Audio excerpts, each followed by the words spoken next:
देखिए भैया, एगो परिवार में केवल 2 सदस्य बा, एगो माई एगो बेटा। और छठ घाट पे एगो अनभोरी वाला था बेटा के साथ आई जाई दर्द भर कहानी सुने के। आओ भैया, हेलो। हमारे भगवती व्रत भूखल रहली माई, पड़ल बीमार बाकी खैली ना दवाई। हमारे भगवती व्रत भूखल रहली माई, पड़ल बीमार बाकी खैली ना दवाई। कैलू हमारा सब छठी माई, जगवे हमके टूबर बनाई। जगवे हमके टूबर बनाई। हमारे भगवती व्रत भूखल रहली माई, हमारे भगवती व्रत भूखल रहली माई। का तू कैलू हमारा संगे छठी माई, जगवे हमके टूबर बनाई।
भैया हेलो, क्या बोली चाहती भैया की जोर से हाथ उठा के हेलो। भाई ने का मोरत हरी टिकोरा जय बुपाकर संगीना का जय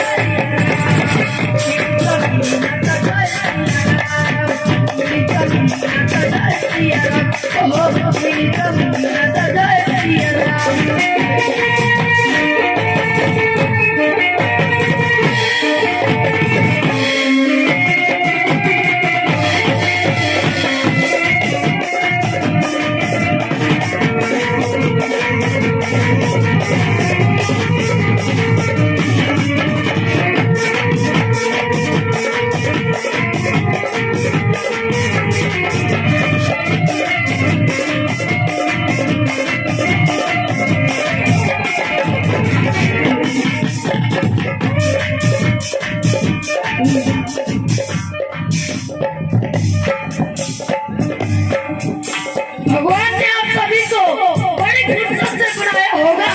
भगवान ने आप सभी को बड़ी फुर्सत से बनाया होगा। और आज छठ पर्व के दिन मुझे आप सबके मनोरंजन के लिए ही आपको भेजना होगा। छठी मैया की जय, छठी हेलो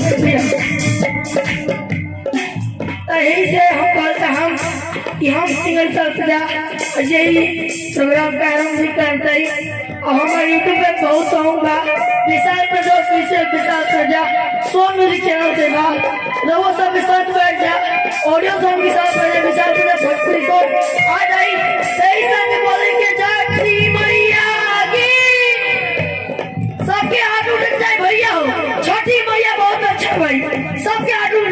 छठी मैया की छठी मैया बहुत अच्छी।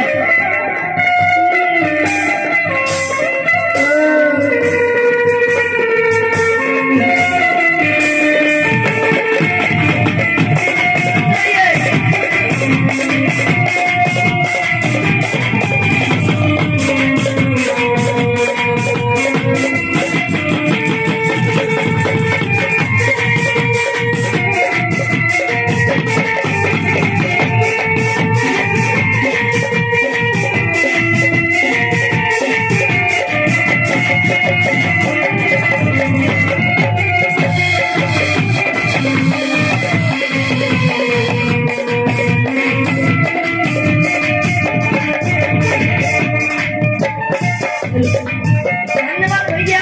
अगर हमारी स्टेज को पसंद आए लोगे अपना आशीर्वाद पैसे हुए जोर निकाली बजा दे भैया हो। धन्यवाद।